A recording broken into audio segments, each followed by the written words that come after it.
आज हम class 11th की फिजिक्स में चैप्टर 2 है हमारा सरल रेखीय गति से डिस्कस करेंगे। इस चैप्टर को हमने पिछले एक वीडियो में भी डिस्कस किया था, जिसमें हमने सरल रेखीय गति मतलब जब कोई वस्तु एक सीधी रेखा में चलती है, जैसे रोड में चलती हुई गाड़ी या हम चलते हैं, कोई वस्तु चल रही है तो उसकी गति हमारी सरल रेखीय गति कहलाती है।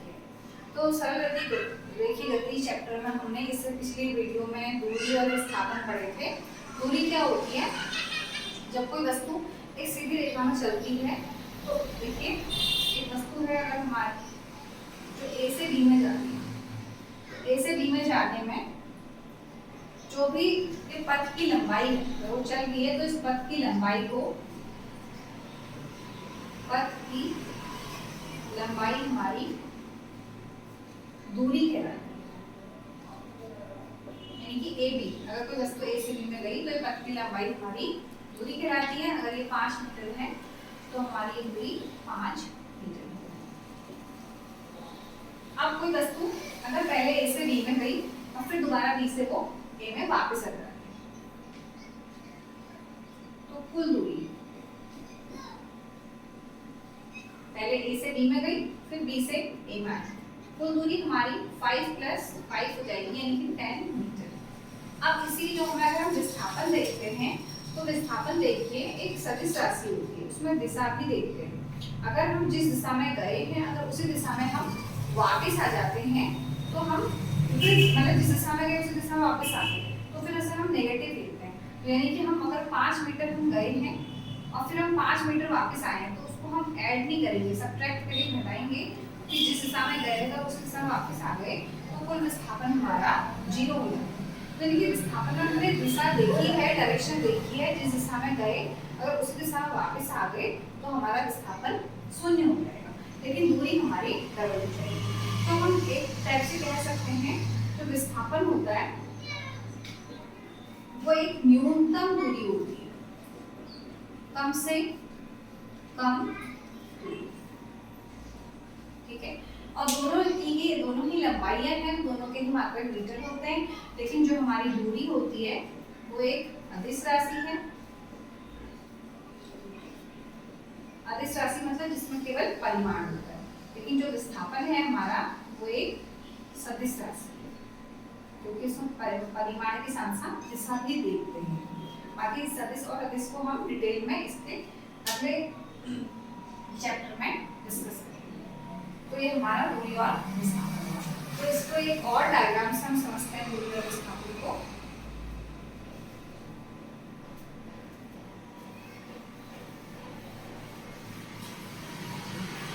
तो देखिए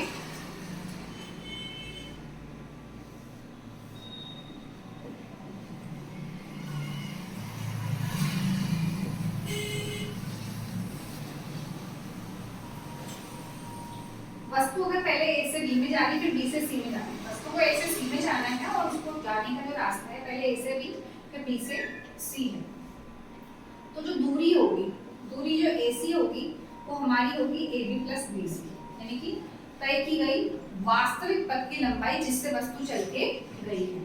तो वस्तु पहले ए से बी में गई फिर बी से सी में गई तो हमारी पथ की लंबाई पहले AB यानी कि हमारी 4 मीटर प्लस BC यानी कि 3 मीटर, यानी कि ये हमारा हो जाएगा 7 मीटर। तो दूरी हमारी वास्तविक पथ की लंबाई हमारी 7 मीटर है, डिस्टेंस जिसे बोलते हैं। अब क्या होगा? विस्थापन होता है न्यूनतम दूरी, मिनिमम डिस्टेंस। तो विस्थापन हमारा वो होता है मिनिमम से मिनिमम दूरी, भले ही हम उस रास्ते गए हो या फिर नहीं गए। तो यानी कि गए तो ए से बी में फिर बी से सी में गए, लेकिन ये हमारी दूरी में थोड़ा करेक्ट विस्थापन मिल जाएगा। विस्थापन में मिनिमम डिस्टेंस देखते हैं, तो मिनिमम ए से सी के बीच की डायरेक्ट डिस्टेंस, भले ही हम इस रास्ते से गए हैं या फिर नहीं गए। तो विस्थापन जो AC होगा, अब अगर हम इसमें पाइथागोरस प्रमेय लगाते हैं तो पाइथागोरस प्रमेय में कारण हो जाता है लंब का स्क्वायर BC का स्क्वायर प्लस आधार का स्क्वायर AB का स्क्वायर। तो यहाँ से हमारा AC आ जाएगा 4 का स्क्वायर प्लस 3 का स्क्वायर, यानी कि ये 16 + 9। AC हमारा हो जाएगा 25, यानी कि 25 किसका रूट होता है 5। जो जो हमारा विस्थापन हो जाएगा वो 5 मीटर होगा। तो ये हमारा विस्थापन। अब हम चाल डिस्कस करेंगे, जो हमने लिखा भी है यहाँ पर टॉपिक चाल। तो चाल समझने से पहले हमने दूरी समझ ली और उसके बाद हम वेग पढ़ेंगे। तो वेग में विस्थापन आता है, इसलिए हमने पहले दूरी और विस्थापन को डिस्कस करेंगे। तो जो हमारी चाल होती है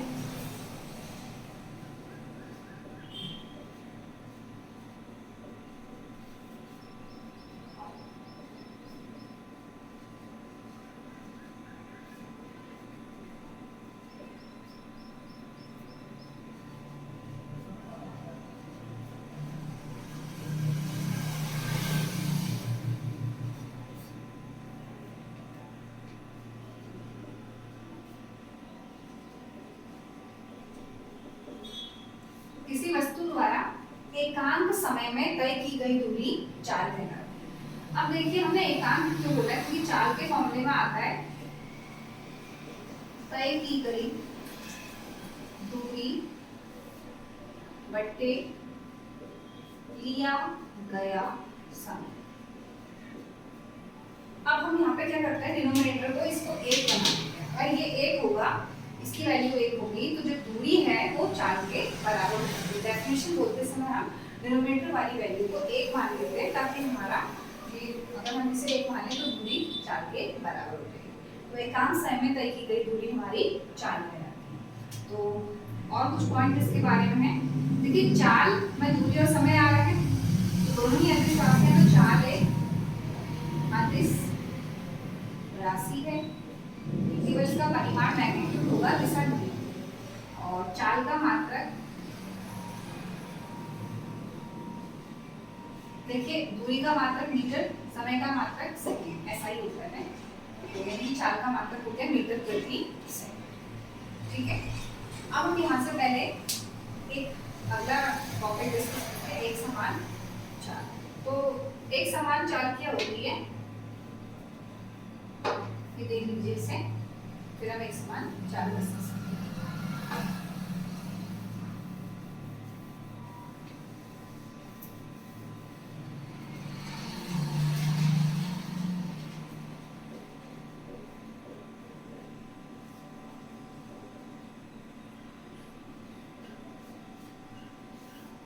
एक समान चाल,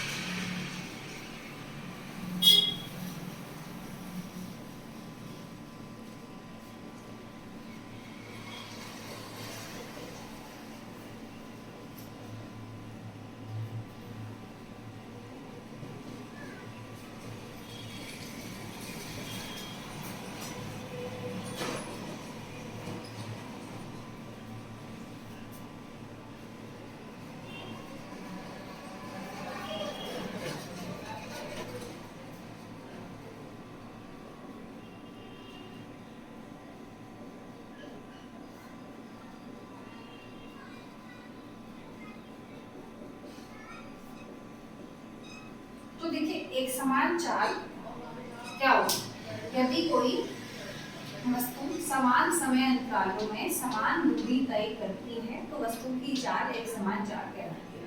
अगर हम टाइम का इंटरवल, समय अंतराल एक जैसा लें, जैसे हम बोले शुरू के 5 सेकंड में किसी वस्तु ने 10 मीटर दूरी तय करी, फिर अगले 5 सेकंड यानी कि टोटल 10 सेकंड हो गए, 10 सेकंड में अगले फिर से 10 मीटर दूरी तय करी, मतलब 20। फिर अगले 5 सेकंड में वस्तु ने फिर से 10 मीटर दूरी तय करी, मतलब टोटल 30 15 हो गई। फिर अगले 5 सेकंड में वस्तु ने फिर और 10 मीटर दूरी करी, 40।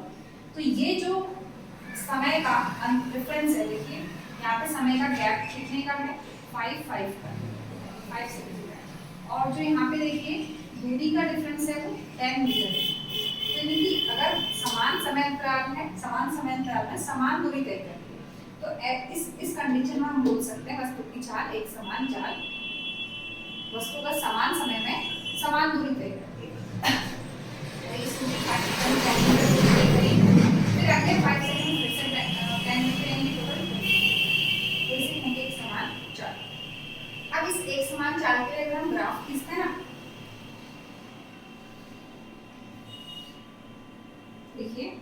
ग्राफ खींचते हैं। अभी हमें चार्ट में पढ़ा है दूरी बटे समय आता है, तो समय को हम एक्स अक्ष में दिखाते हैं और दूरी को हम वाई अक्ष में दिखाते हैं। इसी को ले लेते हैं 5 सेकेंड एंड 15 20 25।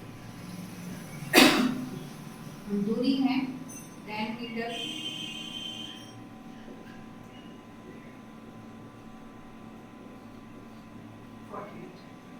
तो शुरू के 5 सेकेंड में उसने 10 मीटर दूरी तय करी, फिर अगले 5 सेकेंड में उसने 10 और तय करी, फिर अगले 5 सेकेंड में उसने 10 मीटर और दूरी तय करी, और अगले 5 सेकेंड में उसने 10 मीटर दूरी और तय करी। तो ऐसे हमारी ये समय का और दूरी का हमने अगर ऐसे में बिंदु दिखाए दोनों के, तो अगर हम इसको मिलाते हैं, देखिए अगर इसे सीधे मिलाओगे ना एकदम एक्यूरेट, तो ये थोड़ा ये ढूंढने की लाइन में यहाँ पे ही आ रहा था, मैंने थोड़ा गलत ही ले लिया था। तो कुल मिला के अगर हमारी चाल एक समान होगी तो उसमें हम दूरी समय ग्राफ खींचेंगे तो हमारा को एक सीधी रेखा मिलेगा। ये दूरी समय ग्राफ है, या फिर बोल सकते हैं एक समान चाल, एक सीधी रेखा मिलेगी। यदि नहीं पे असमान चाल होगी तो वो सीधी रेखा नहीं मिलेगा, कर्व टाइप का मिलेगा। अब असमान चाल कैसे, जब कोई व्यक्ति दौड़ रहा है तो शुरू में तो क्या होगा, वो तेज दौड़ेगा, यानी कि कम समय में ज्यादा दूरी तय करेगा, लेकिन जैसे जैसे वो थक जाएगा तो उसके बाद क्या होगा, समय तो बढ़ता जाएगा, लेकिन उसकी जो समय के साथ चलने की स्पीड है यानी कि दूरी है वो कम कवर करेगा।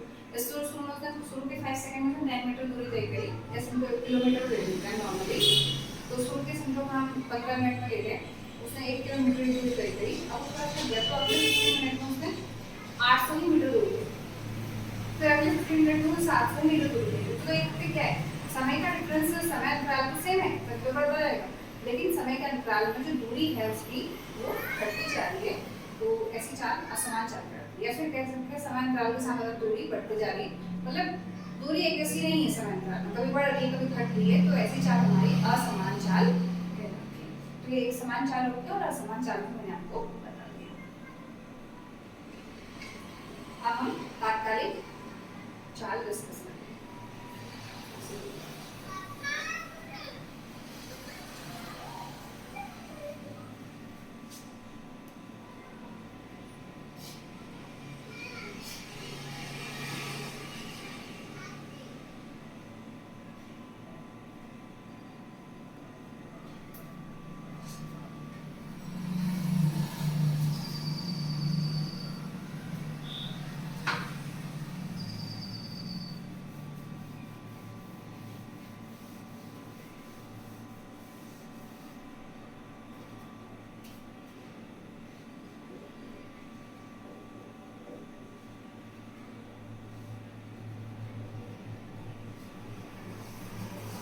तात्कालिक चाल मतलब किसी छोटे टाइम इंटरवल में, किसी छोटे समय में चाल।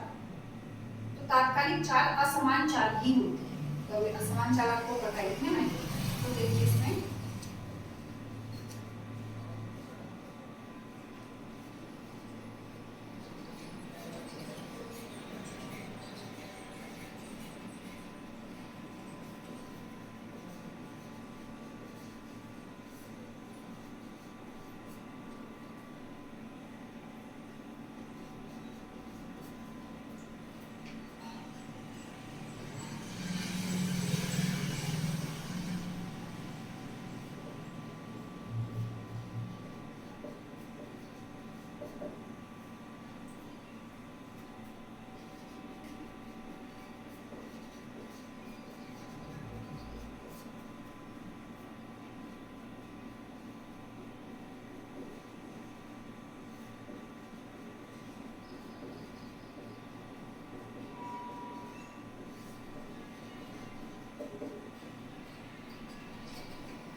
देख लीजिए तात्कालिक चाल क्या है। तात्कालिक चाल मतलब यदि कोई वस्तु की चाल परिवर्ती है, मतलब बदल रही है समय के साथ, असमान नहीं है, असमान चाल है, तो किसी दिए गए क्षण मतलब किसी दिए गए समय में वस्तु की चाल को तात्कालिक चाल कहते हैं। किसी छोटे टाइम में अगर वस्तु की चाल बदल रही है तो उस छोटे टाइम में वस्तु की जो चाल है हमारी तात्कालिक चाल कहलाएगी। तो अभी हमने चाल का फॉर्मूला पढ़ा था दूरी बटे समय, तो तात्कालिक चाल को किसे दिखाते हैं, इसे LIM मतलब लिमिट हो गई। अभी आपको आप मैथ्स में डिस्कस करेंगे, पढ़ोगे, फिजिक्स में पढ़ोगे। लिमिट जैसे मैथ्स के फंक्शन होते हैं ना त्रिकोणमिति वगैरह, वैसे ही मैथ्स का एक फलन फंक्शन है लिमिट। तो लिमिट डेल्टा टी, इसे टेंड्स टू कहते हैं। जो ये एरो है इसका नाम है टेंड्स टू और जीरो, यानी कि जो समय है वो जीरो की ओर अग्रसर है, मतलब हिंदी हो सकते हैं अग्रसर उसकी ओर, मतलब समय जीरो की ओर है। Delta T tends to zero. अब यहाँ पे लिमिट डिनोमिनेटर की या किसी भी चीज की आ सकती है जिसके साथ कोई राशि बदल रही है। तो आपको पता है कि समय के साथ साथ दूरी भी बदलती है, यहाँ पे हमारी समय की लिमिट है। तो v बराबर limit delta T tends to zero delta f बटे डेल्टा t। डेल्टा मतलब परिवर्तन होता है। अब v बराबर limit delta T tends to zero, इस डेल्टा को हम d में बना सकते हैं। अभी आगे को जाके एक और फलन हमें मैथ्स में पढ़ना है अवकलन, तो उसमें हम पढ़ेंगे d आता है, ds बटे dt ऐसे। तो ये परिवर्तन को ही दिखाता है। तो समय के साथ delta T tends to zero ds बटे dt। अब इस ds बटे dt को हम क्या कहते हैं, अभी पढ़ेंगे हम अवकलन आगे को अगले वीडियो में, तो उसमें हम पढ़ेंगे ds बटे dt को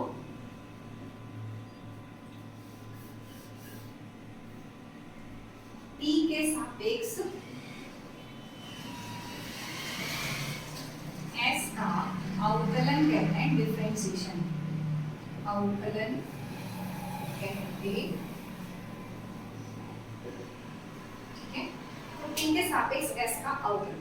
देखिए अवकलन एक नई राशि है जिससे आपने हाई स्कूल में त्रिकोणमिति पढ़ी थी, जैसे अभी आप आज मैथ्स में पढ़ोगे, फिजिक्स में पढ़ोगे, अवकलन इसके बारे में बताऊंगा, उसको आगे बताऊंगी आपको। बस आप फिलहाल ये समझ लीजिए मैथ्स का एक नया फलन है, नया फंक्शन है अवकलन। जब ऐसे d ऊपर भी नीचे भी लगता है तो उसे अवकलन कहते हैं।